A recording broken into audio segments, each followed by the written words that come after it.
கிறிஸ்துவுக்குள் பிரியமானவர்களே, இந்த நாளுக்கான மாலை நேரம் அண்ணா அப்போஸ்தலனாகிய பவுல் ரோமருக்கு எழுதின நிருபம் 10ஆம் அதிகாரம் 13வது வசனம். ரோமர் 10:13. ரோமன்ஸ் 10:13.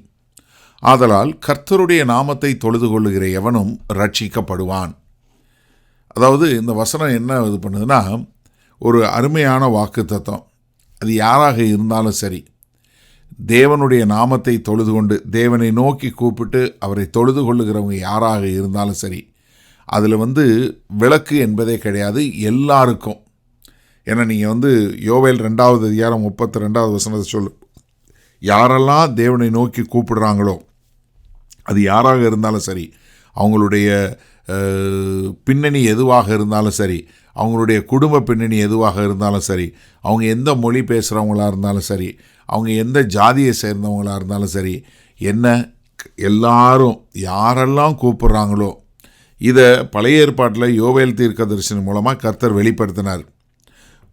சபை பிறந்த நாளான பெந்தேகோஸ்தே நாளில் அப்போஸ்தலனாகிய பேதுரு எழும்பி பிரசங்கம் பண்ணும்போது, அங்கே அப்போஸ்தலனுடைய 2வது அதிகாரத்தில் 21வது வசனத்தில் இதையே சொல்லி தான் அங்கே என்ன யோவேல் சொன்ன அந்த ப்ராமிஸை அப்படி அந்த வாக்குத்தத்தத்தை சொல்லி அங்கே அவர் பிரசங்கம் பண்ணுறதை நம்ம பார்க்குறோம்.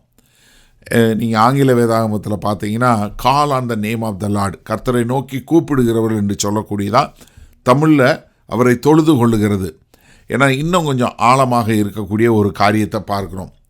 தொழுது கொள்ளுகிறது இல்லை அவரை அழைப்பதுங்கிறது ஒன்று விசுவாசத்தில் அழைக்கணும், எனக்கு இரக்கம் வேணும்னு சொல்லி கேட்படக்கூடியதா, அதே சமயத்தில் நான் என்னுடைய பாவமான வாழ்க்கையிலிருந்து கிறிஸ்துவை நோக்கி நகல்கிறேன் என்று சொல்லக்கூடியதா, இதெல்லாம் எடுக்கலாம். ஆனால் தொழுது கொள்வதுங்கிறது நீங்கள் அவரை கூப்பிடுவது மாற்றமில்லை, அவரே என்னுடைய தேவன், அவரே என்னுடைய இரட்சகர் என்று சொல்லி அவரை ஆராதிக்கக்கூடியதாக. அப்போ ஆராதனை என்பது என்ன வந்துடுது, அவனுடைய இருதயத்திலிருந்து வரக்கூடிய ஒரு பெரிய ஒரு அர்ப்பணிப்பாக மாறுகிறது. அப்போ என்ன, தேவனை நோக்கி கூப்பிடுகிற, தேவனை கூப்பிட்டு அவரை ஆராதிக்கக்கூடிய ஒரு மனிதர்களாய் அவங்க சொல்லும்போது என்ன சொல்கிறாருங்க, அவர்கள் ரட்சிக்கப்படுவார்கள்.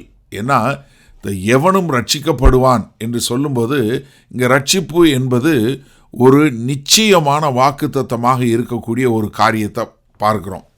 ஏன்னா பழைய ஏற்பாட்டில் தேவனை நோக்கி கூப்பிடுறவங்க ரட்சிக்கப்படுவாங்கன்னு, இங்கே புதிய ஏற்பாட்டில் அங்கே ஜெகோவான்னு சொன்னதை இங்கே இயேசு கிறிஸ்துக்கு சொல்லும்போது இங்கே அப்போஸ்தலனாகிய பவுல் நமக்கு என்ன குறிப்பிட பார்க்குறாருன்னா, எப்படி கர்த்தராகிய இயேசு கிறிஸ்து தேவன் என்று சொல்லக்கூடிய ஒரு மாத்திரமில்ல, அவர் நம்மை ரட்சிக்க வல்லவராய் இருக்கிறார் என்று சொல்லக்கூடியதாக.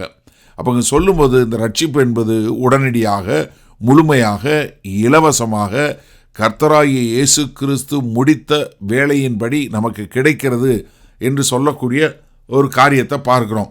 ஏன்னா சங்கீதம் 145வது சங்கீதம் 18வது வசனத்தில் பார்க்குறோம், யாரெல்லாம் அவரை தேவனை நோக்கி கூப்பிட்றாங்களோ அவருக்கு அவர் சமீபமாய் இருக்கிறார் என்று சொல்லக்கூடியதாக. சரி, இந்த நாளில் இந்த வசனத்தை நம்ம எப்படி எடுத்துக்கொள்வது? ஒரு விஷயம் மட்டும் நல்லா தெரிஞ்சு கொள்ளுங்க, யாரை ரட்சிக்கப்பட முடியாதபடி ஒருத்தரும், தேவனால் ரட்சிக்கப்பட முடியாதபடி ஒருத்தரும் தூரத்தில் இல்லை. உங்களுடைய பழைய வாழ்க்கை, உங்களுடைய தோல்விகள், இல்லை உங்களுடைய பின்னணி, இல்லை உங்களுடைய குடும்பம், இது எதுவுமே கர்த்தரால் ரட்சிக்கப்படுவதற்கு உங்களை தகுதி இல்லாத மக்களாக மாற்றவே மாற்றாது. இது தெளிவாக நம்ம புரிஞ்சுக்கொள்ளணும். ஏன்னா அந்த சுவிசேஷம் எல்லாருக்கும், இது யாருக்கு, உங்களுக்கு பிரசங்கிக்கிற எனக்கும், இதை கேட்டுக்கொண்டு இருக்கிற உங்களுக்கும் இலவசமாய் தேவன் கொடுக்கிறார். அதனால் நீங்கள் யாராக இருந்தாலும் சரி, இதை நீங்கள் நான் இயேசு கிறிஸ்துவை நோக்கி கூப்பிடும்போது எனக்கு அந்த ரட்சிப்பினுடைய நிச்சயம் உண்டு என்பதை புரிந்து கொள்ளக்கூடிய மக்களாக இருக்கணும். அதே சமயத்தில் அவரை தொழுது கொள்ளுகிற மக்கள் என்று சொல்லும்போது நீங்கள் என்ன சொல்கிறீங்க, என்னால் என்னை ரட்சிக்க முடியாது, எனக்கு நீங்கள் வேணும், இதுதான், வேறு ஒன்றும் இல்லை. அதாவது நம்முடைய அர்ப்பணிப்பு இல்லை நம்மளுடைய ஒப்படைப்பு என்பது என்ன, ஏன் என்னால் என்னை ரட்சிக்க முடியாது, அதனால் ஆண்டவரே நான் உங்ககிட்ட என்ன ஒப்படைக்கிறேன். ஏன்னா இங்கே இன்னொரு காரியம் சொல்லிடுறேன். அதாவது இங்கே சொல்லும்போது நீங்கள் ஒருவேளை ரட்சிக்கப்படுவீங்க, இல்லை நீங்கள் ரட்சிக்கப்பட வாய்ப்பு இருக்குது அப்படின்னு சொல்லலை. அவரை கர்த்தருடைய நாமத்தை தொழுதுகிற எவனோ ரட்சிக்கப்படுவான். இது ஒரு உடைக்க முடியாத, ஒரு விழுந்து போகாத ஒரு வாக்கு தத்துவம். அப்போ எனக்கு அருமையான சகோதரனை சகோதரியை நாம் நன்றாக தெரிஞ்சு கொள்ள வேண்டியது என்னென்னா, தேவனால் உங்களை ரட்சிக்க முடியாதபடி தூரத்தில் ஒருத்தருமே இல்லை. அதனால் நீங்கள் இன்றைக்கே கர்த்தரை நோக்கி கூப்பிட்டு அவருடைய தெய்வீக தன்மைக்கு ஒப்பு கொடுத்து அவரை ஆராதிக்கிற மக்களாய் வருவோமா? வல்ல பிதாவே, இதோ உம்மால் ரீச் பண்ண முடியாத அளவில் ஒருத்தருமே இல்லை ஆண்டவரே. அதனால் இன்றைக்கு இந்த செய்தியை கேட்கிற யாராக இருந்தாலும் ஆண்டவரே, அவர்கள் உம்மை நோக்கி கூப்பிட்டு சரணடைந்து இவர்களும் அந்த ரட்சிப்பை பெற நாங்கள் ஜெபிக்கிறோம். மீட்பெறும் இரட்சகருமாகிய இயேசு கிறிஸ்துவின் மூலம் பிதாவே, ஆமேன். கர்த்தர் உங்களை ஆசீர்வதிப்பாராக. நாம் நாளை காலை தினசரி தியானத்தில் சந்திப்போம். Good night.